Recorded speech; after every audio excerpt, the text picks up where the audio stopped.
Welcome. On behalf of Miami-Dade College, we're so happy to have you. Good evening, everyone, and thank you for joining us. At this moment, we'd like to ask everyone to please mute yourselves to avoid any disruptions during the presentation. And for this webinar, it's going to be a little different this evening because our presenter would love your participation to make it more interactive, and I will be posting some questions in the chat throughout the evening, and your answers will be discussed during the presentation. Please submit your answers through the chat as well. My name is Onesis Echenique, Assistant Director of Special Events, and it is my honor to introduce to you a very proud MDC alum, Reverend Guillermo Escalona. Reverend Guillermo Escalona serves as the Director of Pastoral Care at the Miami Cancer Institute. He has earned degrees in theology, public administration, and fine art. He has pursued additional postgraduate study in counseling and coaching, and is a board-certified chaplain. He leads a popular radio program on one of the top Spanish radio stations in the Miami-Fort Lauderdale market. He has received several awards and commendations, including the Golden Age Award from the Latino Center on Aging and the Chaplain of the Year Award from the Florida Baptist Convention. Without further ado, let's welcome Reverend Guillermo Escalona. Welcome, and thank you for being here this evening. Thank you so much. It's a privilege to be with you and addressing the 10 keys to happiness. There are different paths to happiness. We might have different approaches to get there, but the evidence suggests that the keys that I'm going to present are consistently have a positive impact on people's happiness and well-being. The first 5 keys, which could be outlined as great, the first 5 keys are about how we interact with the outside world in terms of our daily activities. And the second 5 keys, which would be dream, would capture these, come from inside of us, and depend on our attitude toward life. So one of the first key would be to do things for others. There's no question that we're wired for community, and when we care for others, we find that happiness grows and develops. They asked Carl Menninger, the famous founder of the Menninger Clinic, which is usually among the top 2 or 3 mental health facilities in the nation, if not the world. Well, many years ago, they asked Dr. Menninger what he considered to be the best therapy for someone who is struggling with his or her emotional well-being. And he said, the finest therapy is to find it within yourself, to get up and go across the street and do something good for another human being. There is healing and there is wellness there. So giving creates stronger connections between people, and it helps to build a happier society. We cultivate our community that way. Consider how dependent we are on each other. We can offer our time, our talent, our treasure, our ideas, our energy. So if you want to feel good, do good. And the more good that we do, the better it is that we feel. Connect with people. Again, that same idea. Think about the difference between a turtle that hatches and right away that little turtle is ready to go off into the ocean and fend for itself. Contrast that with a newborn human baby and how dependent the child is. We're truly wired for community, not only as newborns, but throughout our lives. I mean, how many of us build our own homes, grow our own food, make our own clothes? There are so many people involved in our well-being. When you sit down at the table, can you imagine everyone that there is to thank for the enjoyment of that meal? the farmers that grew it, the truckers that transported it on that concrete sea, the grocers, the hands that prepared it. You can go on to the plate, the silverware, the napkin, the table, the chair, the floor, the walls, the house. All manner of people were involved in making this possible. So connecting with people is so important. Relationships are so essential to our happiness.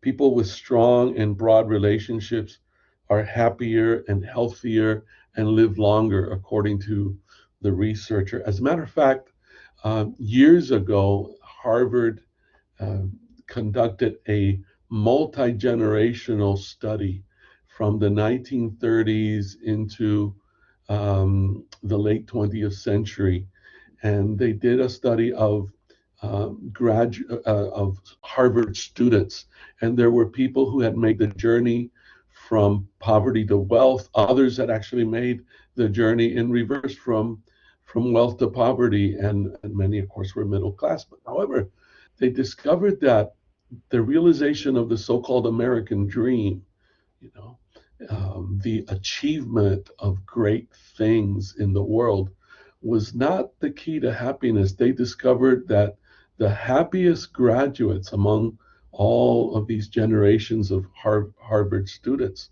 were those that had cultivated and built and delighted in strong, healthy, beautiful relationships, close relationships.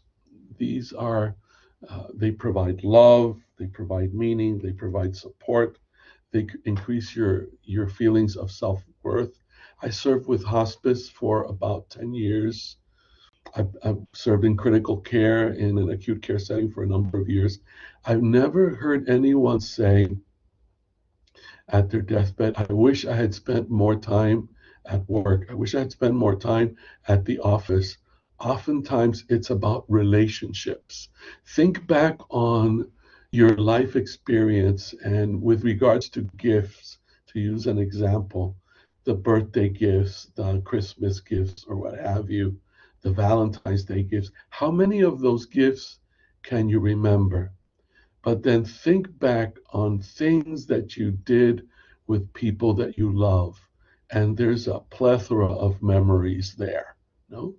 Connecting with people. I remember my godfather coming home after a long day teaching English as a second language to the new arrivals when I was a little boy.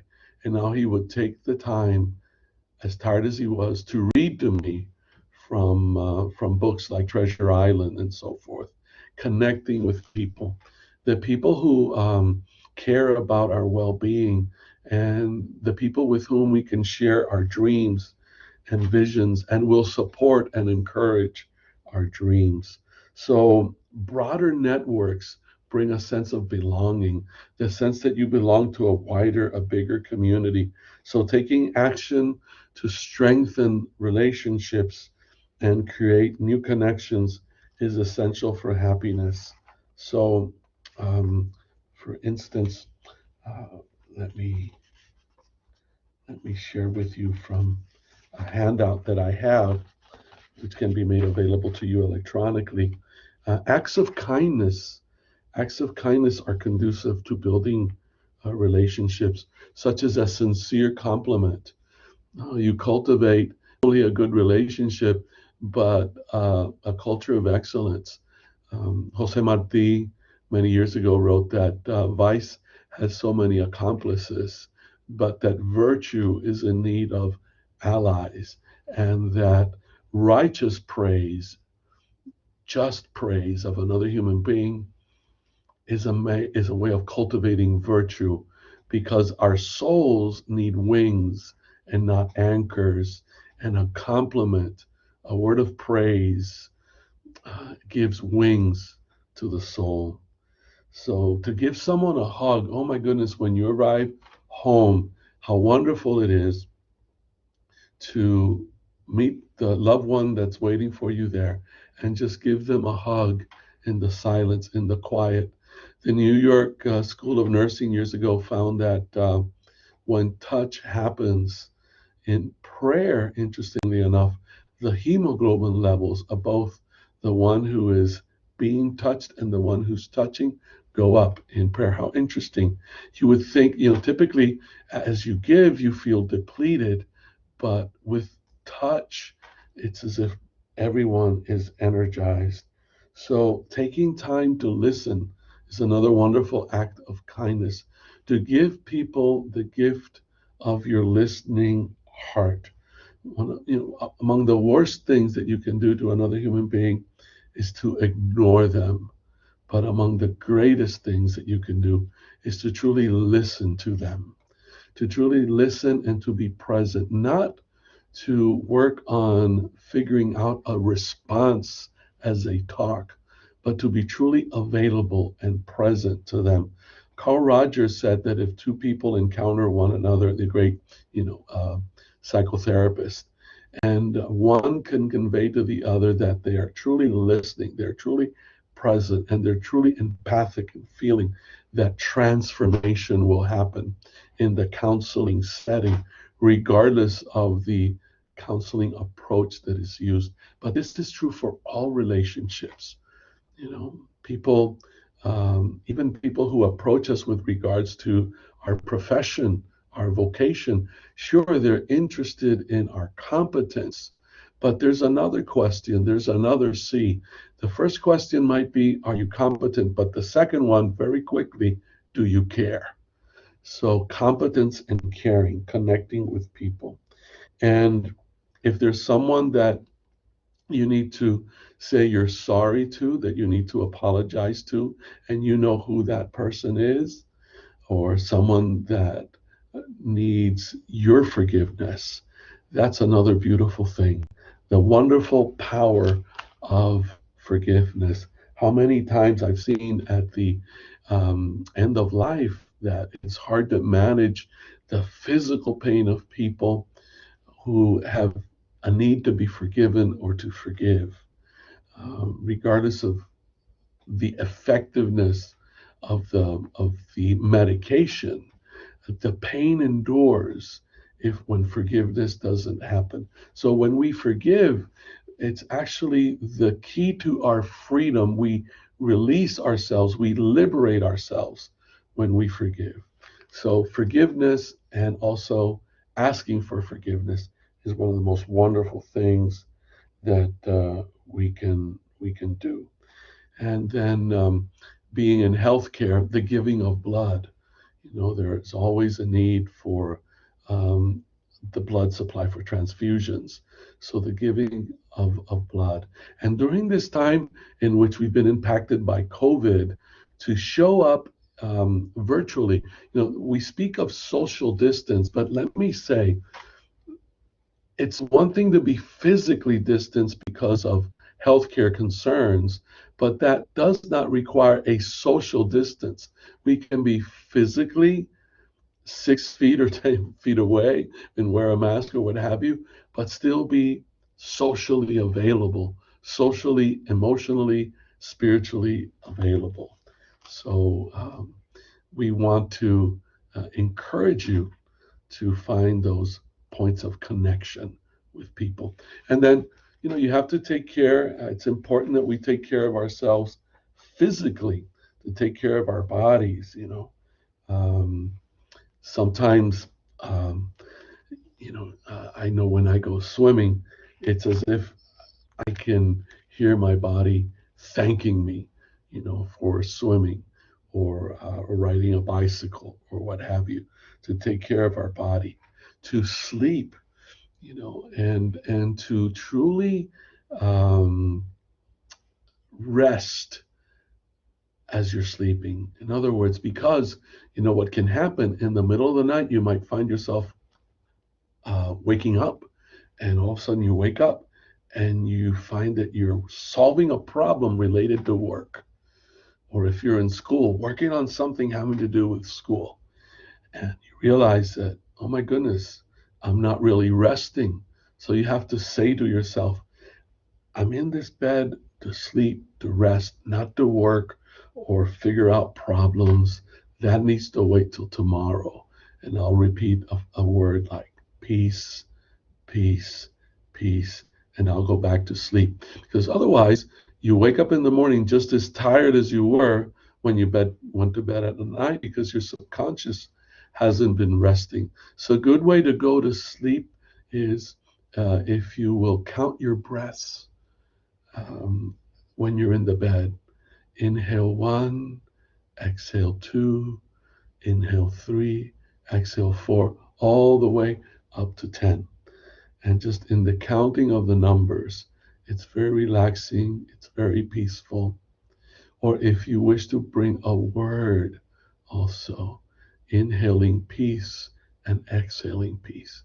Inhaling peace for you and exhaling peace for everyone that's in your circle of influence, for your loved ones, your friends, your family, your neighbors, your coworkers, your fellow students, if you're in school. Taking care of your body, and sleep is so important. Of course, we've all heard about the need to eat right, but the other, I would say, is create a restful environment, right? The ideal room for sleeping is a cool, dark, and quiet space. So create an environment conducive for resting, and manage your worries. That's so important, even for your physical health. Try to resolve them before bedtime. If there's some things that need to be done, well, you could just write them down and put that list away, you know, and or type them down, put the list away till the morning, and devote yourself to resting. So, and meditation on, like I said, a word, like the word peace, and just focus on that word, and let the other words and the other thoughts just melt away from your consciousness, and focus on peace. So taking care of your body. And then the next step I would recommend is to live life mindfully, realize deeply that the present moment is what you have. All you have is what you have this very moment. You ever felt that there's more to life, and the good thing is that there is, and it's right inside of you and in front of you. So you notice the question, what have you tried that's new? Living mindfully, and also in connection to worries, I would say a good mindfulness practice that's very helpful, and it's good also for your physical health, is to wash your hands. And as you wash your hands of contagion, visualize that you're washing your mind, your spirit, your innermost being from everything that depletes, from everything that distresses, from everything that distracts. You wash that away, down the drain, anxiety down the drain, any resentment or anger or frustration down the drain it goes. It goes away, away, away, so that you can be fully present and available and cleansed of whatever went before when you meet the next person or group of people that you will encounter. So you know how it is. You can have a beautiful day, a lot of good things happen, and then one unfortunate thing occurs. And sadly, that tends to overwhelm all of the goodness of the day, like a bacteria, like a virus that won't leave you, like a germ. And unless you wash that away, you will miss out on the other opportunities that the day has available. So I encourage you to wash your hands, wash that away, and that's during your workday. When you take your shower, if you shower if it's in the evening, or morning, whenever, think of the same thing as you're washing away all that depletes, all that burdens me, uh, all that worries me, all that disturbs me. I'm letting it go. I'm releasing it so that you can be fully in the moment, because wherever you go, there you are, wherever you go, there you are.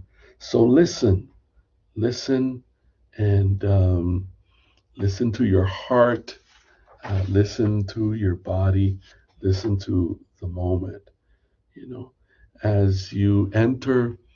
Another way of being mindful is as you enter your workplace or your house, be aware of the people that are around you, everything that's present. How does the floor feel beneath your feet?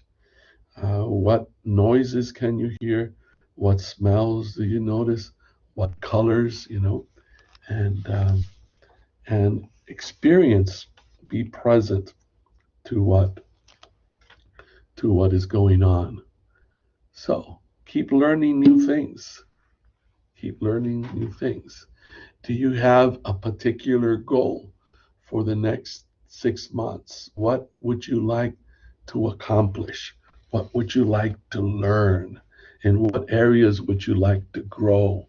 You know, in terms of your intellect, in terms of your inner wellness and well-being. Learning affects our well-being in so many ways. It exposes us to new ideas, and we can learn from books, and we can learn from life experience, and we can learn a lot from the stories and the experiences of others. Even those that with whom we disagree, if we'll stop and listen, we might find that perhaps the particular lens that they have, the particular worldview that they have, may be enlightening to us, and we can grow and learn and understand. And that's also conducive to relationships and community.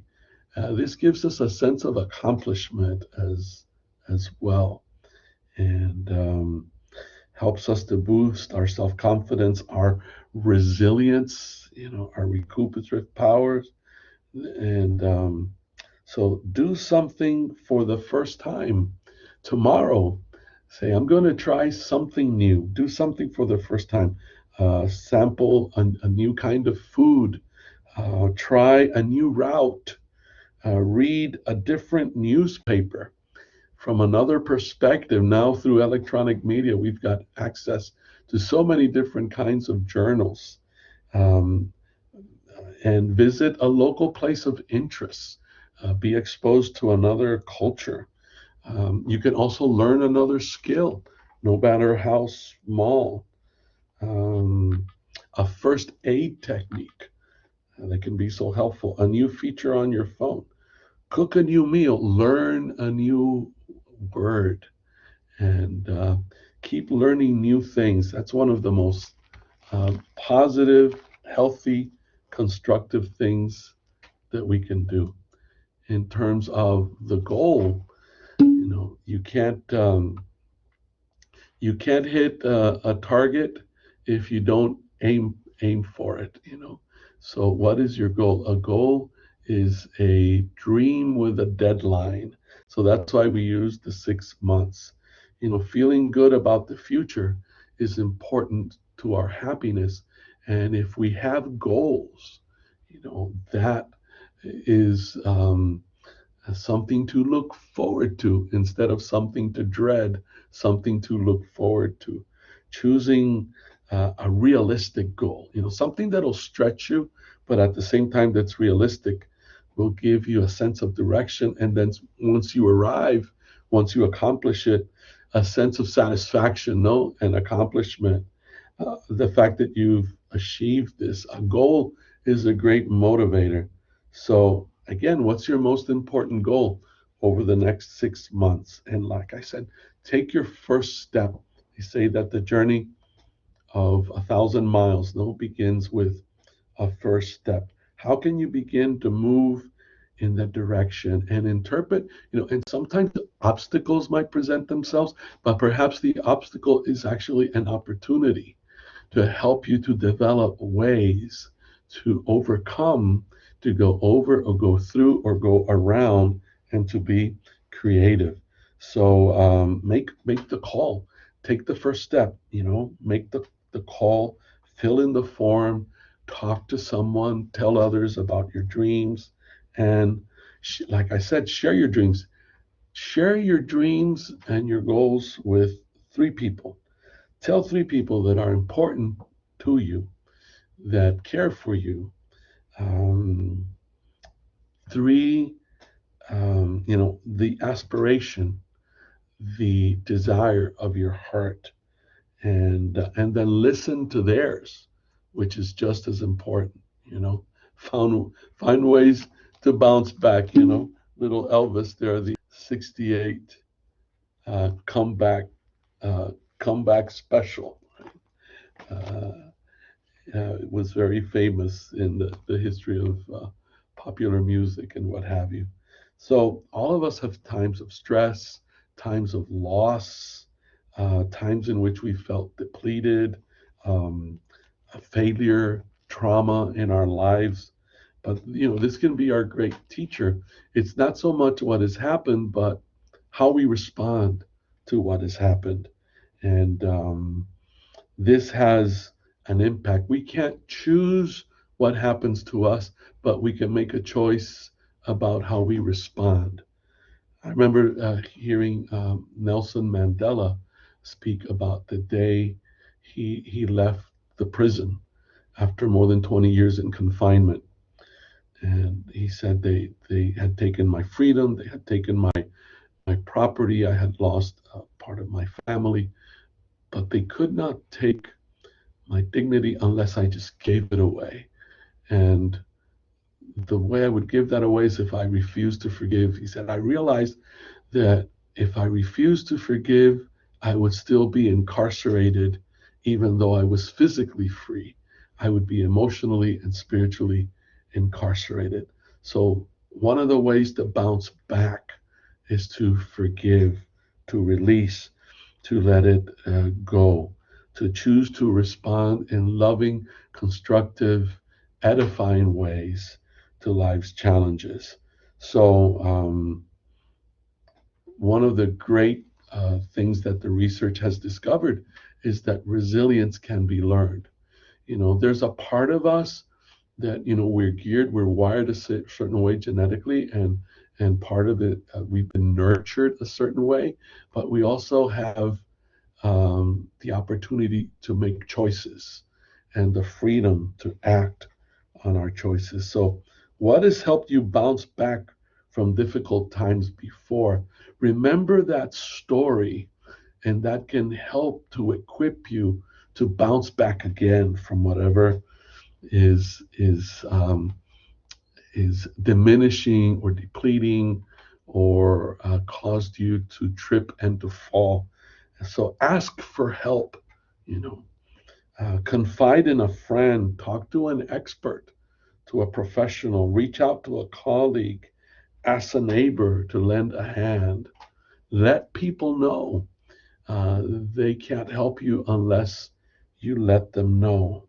And so when something is troubling you, another good way to approach it is find something that you really enjoy. Shift your mood and bring a new perspective to the problem by finding something that is truly delightful for you. So look for what's good. There you have that quote. Always look at the good things in life and never dwell on the negative. If you keep your head down, you'll miss the blessings. So look up. Here in Florida, we don't have mountain ranges, but we have beautiful clouds. And so we can look up at the clouds, and it's like having a new mountain range every day when those clouds are up there, different formations and colors, and they're filled with life and beauty. So look for what's good, the birds that are singing, the grass that is green, the water that glistens in the light. So positive emotions like joy, gratitude, contentment, inspiration, pride, the healthy sense of self-worth are not just great at the time. Research is also showing that regularly experiencing them creates an upward spiral, and that helps to build our resources. So although we need to be realistic about life's ups and downs, and there are things in life that are not particularly good or encouraging, but it helps us to focus for the good. I remember Mr. Rogers, who used to have a children's show many years ago, said that when he was a little boy and he would see something distressful on television, his mother would say, look for the helpers, no? Look for the people that are making a difference. And that's true. Whatever problem besets society, there are people that are working actively on the resolution on addressing those problems, on meeting needs. So look for what's good, in every city, in every place, in every people, in every person. There's something that's good, and we can find it if we look for it. Remember, years ago, there was a Marine Corps wife. I have a son-in-law that's a career military in the Marines. And years ago, there was a Marine Corps wife who moved with her husband to a place out in California called 29 Palms, and it's desert. That's where they trained for desert warfare, if you will. And she was so distressed. She didn't like the desert, and she was having trouble relating to the people out in the desert. She wrote her mother complaining about the desert, and the mother wrote back. She said, two women looked out the same window. One saw mud and the other saw stars. Which one will you decide to be? She took that to heart, and she said, well, let me go out into the desert. And she began to walk in the desert and began to learn about what grows in the desert, what lives in the desert. And she just began to fall in love with the desert, and then with the people that lived in the desert, with the indigenous people. She began to know them and to relate to them and to understand them. And she fell in love with them, and her whole perspective changed. Her life changed. If you will look for beauty, and beauty is to be found everywhere, um, try to smile and say something positive every time you walk into a room, and notice the reaction that you get. As a matter of fact, even before you smile and say something positive, as you walk into a room, within your own mind, within your own heart, your own spirit, wish them well. Enter a room, say, I wish you peace, I wish you joy, I wish you love, I wish you goodness, and see how the room begins to change even before you utter a word, and how you begin to change as you enter the room. Look for what's good. Also look for what's good within you, So be comfortable with who you are, The worst loneliness is not to be comfortable with yourself, said Mark Twain. So no one is perfect. We all have growing edges. We all have room for improvement.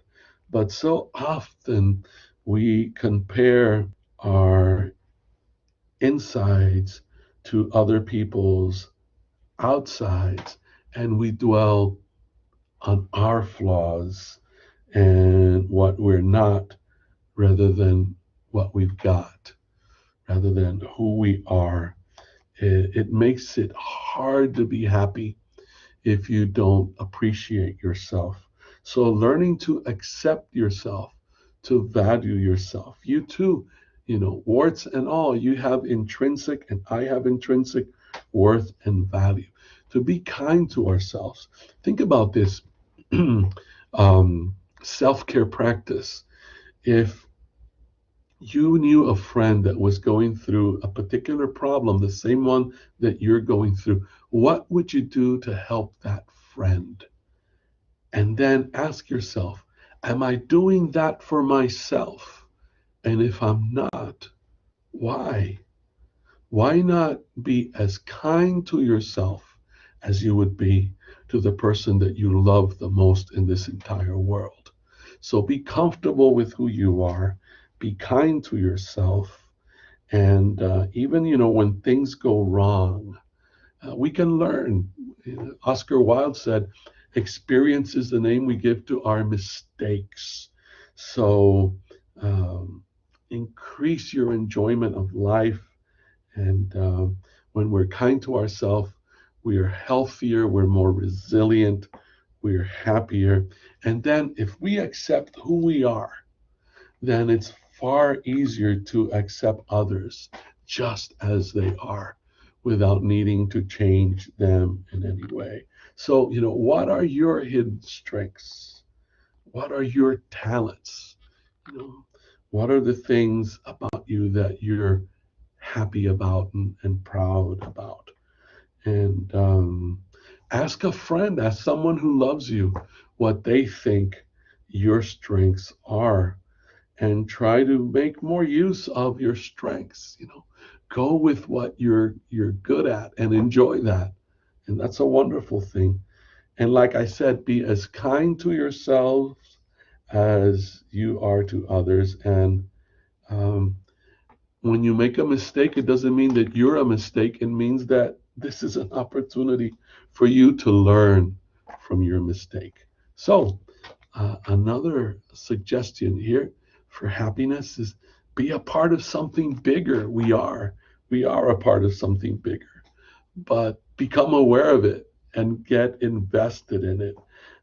People who have meaning and purpose in life are happier. So be that, like Gandhi said, be that change that you want to see in the world, and invest in that. Feel, more in control, and get more out of what you do when as you connect with the place where you find meaning and purpose in your life. Happiness is to be found there. So it's you experience, the research says that if we do that, if we connect with that bigger picture, with that purpose, with that meaning, then we're less stressful, we're less anxious, and less depressed, because we're a part of the solution. Instead of dwelling on the problem, we become invested in the solution. So where do you find meaning and purpose? Where do you go? Who do you talk to? What do you do?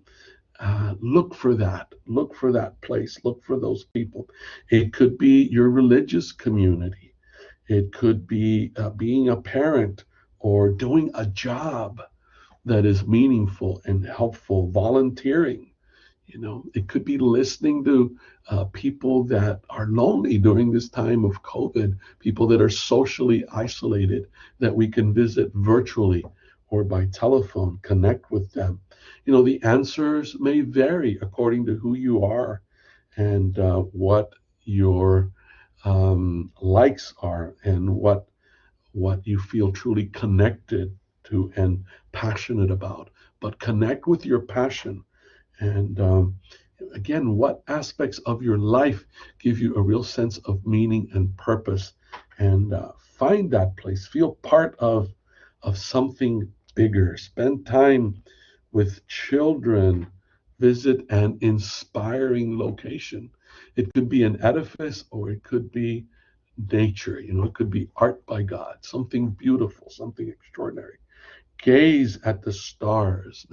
Join a club. I remember when I felt tired and depleted after difficult visits to people who were hurting.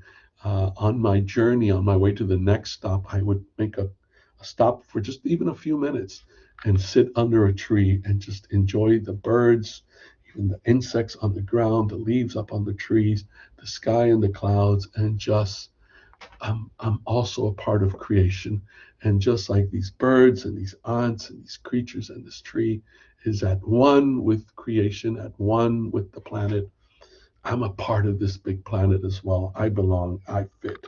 And then the other thing is, be more charitable.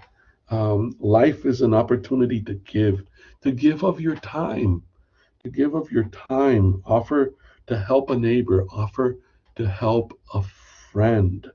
Consider, like I said, giving blood or volunteering, and and then, with regards to using the 10 keys, take practical action, and and begin to apply. Share these keys with loved ones, with friends, with neighbors. Use them to think about ways to improve not only your well-being, but the well-being of your family, of your community, of your school, if you're in school at this time, of your place of work, of your neighborhood. That's how we begin to change the world, one person at a time, one family at a time, one school at a time, one neighborhood, one block at a time. And look for practical, enjoyable steps that can make a difference and help make your home and local area happier and a more connected place to be. Then, along the same theme of using the 10 keys, at work, enjoy your day. Recognize how your work, how your labor influences your happiness, and how your behavior affects colleagues, clients, or customers, and others that you interact with. Be that person that makes people happy when you arrive. There are people that make us happy when they arrive, and there are people that make us happy when they leave. Strive to be the person that delights the room when you arrive, like a breath of fresh air. If and we're all in positions of leadership because we are all influencers. So think about how you can help to create, through your influence, through your smile, through your joy, through your passion, through all of these things that we've discussed, how you can impact others, and share these ideas, and then listen to their ideas as well, and share your special message of inspiration and happiness. Happiness is a goal that we can reach, and education is good, and it's good to have money and resources and status or fame, but you don't need any of those things to be happy. The key to happiness and greatness, perhaps the greatest one, is to serve, and and and so we can all accomplish happiness because we can all be of service. We can all do something to help others know happiness. And in the doing of that, we discover, and delight in happiness. So, um, part of this is about knowing who you are and why you're here. That aha moment to discover your reason for being and to give yourself fully to that, to your calling. So strive to bring happiness into the lives of others, and you will encounter and enjoy happiness yourself. Thank you for listening. Those are my keys that I wanted to share with you today. And if you've got a question, a comment, or observation, feel free. Thank you very much. This is a great, great presentation, and I know it's going to help a lot of people. I do have a couple of questions, and this is an interesting question, and it's one of the participants asking. Let me just go all the way to the top. How do we apply these principles when relating with someone with diminishing capacities, such as dementia or Alzheimer's disease? How do we help these individuals adapt these principles to their situation? Yeah, to be as present and available to them as you can be. My father, as a matter of fact, suffered with dementia, and so my wife and I cared for him the last few years of his life, and we actually moved in with him to provide care for him in his own context. So very much being in the moment with them. Part of dementia has to do with short-term memory loss. So they may still have long-term memories, and they might want to tell you a story, and they might repeat this story quite often and quite frequently.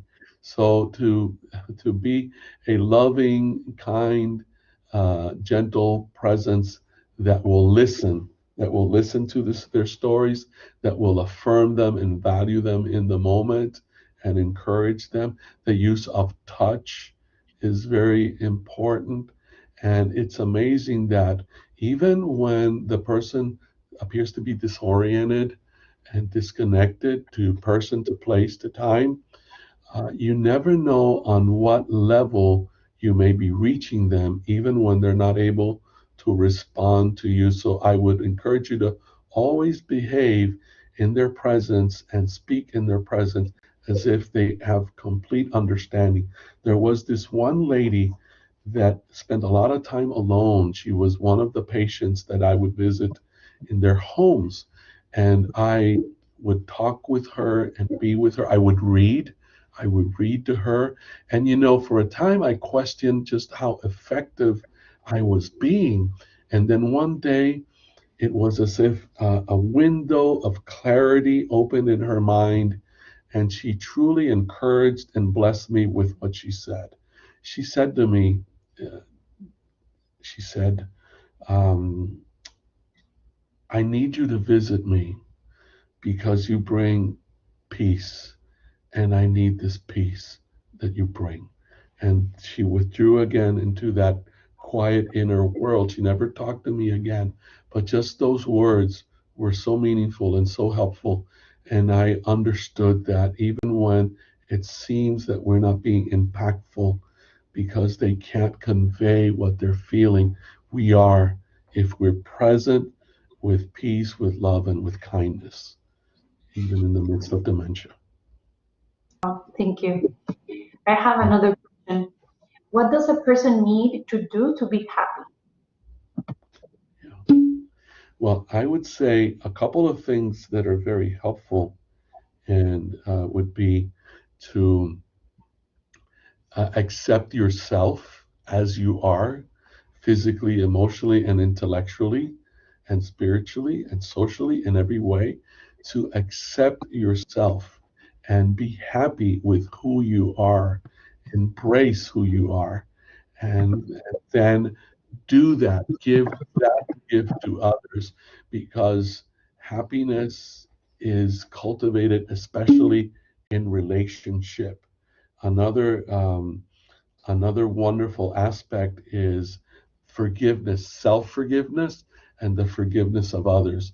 We experience liberation and freedom in that. Then another aspect, which is also very relational, is to find others that you can serve. Sometimes when we're feeling particularly anxious or depressed or sad, we are very involved with ourself. It's hard to get out of yourself. You're focusing on your pain, on your issues. But if you can find a way to get out of that, what about me, what about me, what about me kind of questioning, and help another human being cross the street, cross the aisle, pick up the phone, and help someone. Um, an act of kindness, the presence, happiness is to be found in helping others, in encouraging others. You cultivate, you build up happiness in service. So I would say self-acceptance, forgiveness, and service. I would say those are the golden keys to happiness. I agree. And I have another question. What role does happiness play in being successful? Well, there's no question that if you are happy, if you're enthusiastic, if you're joyful, people want to do business with people that are like that. Again, the person that lifts your spirits when they walk into a room, wow, I want to come back to that person. The person who is loyal to his or her customers, clients, or patients. that sense of loyalty, that spirit of service. Again, that servant spirit, that self-acceptance and the acceptance of others, all of that is conducive to happiness at work and in business, to look for what is right and what is good in the organization where you're working and you're serving, and in that way to make for a better place, to be fully committed to the people and to the place, to the environment, to the culture. For instance, if you sell, you have to believe in what you're doing also. I mean, if you sell Chevrolets but you're driving a Toyota, something is wrong. You can't sell what you're not willing to buy. So that's also conducive, and to be happy with what you're selling, to believe in what you're doing, to believe in what you represent. There's happiness to be found there, that you have a sense of calling and purpose and meaning. Say, boy, I want to do business with that person. I want to go back to that individual. Whether that person is a carpenter or a physician or a banker or whatever it is that they are. That's key. Another interesting question. Can happiness be found by moving somewhere, buying something, or knowing someone? Well, maybe those kinds of things can be enjoyable for a season, but if happiness is not within, then you'll take the sadness to the relationship, you'll take the sadness to the new location. Sooner or later, the same kind of complaints that you've been making about where you are now, you're with now, you'll find yourself going back to that sad place again, in the new place or with the new person or with whatever that object is. You spend all this money on this vehicle, and sooner or later it winds up in the junk pile of derelict vehicles somewhere. So happiness really is found within, so that wherever you go, just like a good education, no? Like a good education, they can't take it from you. Wherever you go, that education, the things that you have learned, will go with you. And so it is with happiness. So you begin, instead of being at the mercy of the environment, of circumstance, that happiness that's within you begins to change the environment. Like I said, imagine if you go to the same place, but you go to that place with a view to blessing the people that are there. No, I wish you joy, I wish you peace, I wish you grace, wish you love. You say that in your heart. You're transforming your innermost being, and that flows out into your environment, and that environment begins to change. It's like a beautiful contagion, no? It's like the opposite of a virus. If you have this virus, it's very contagious. I mean, it'll spread.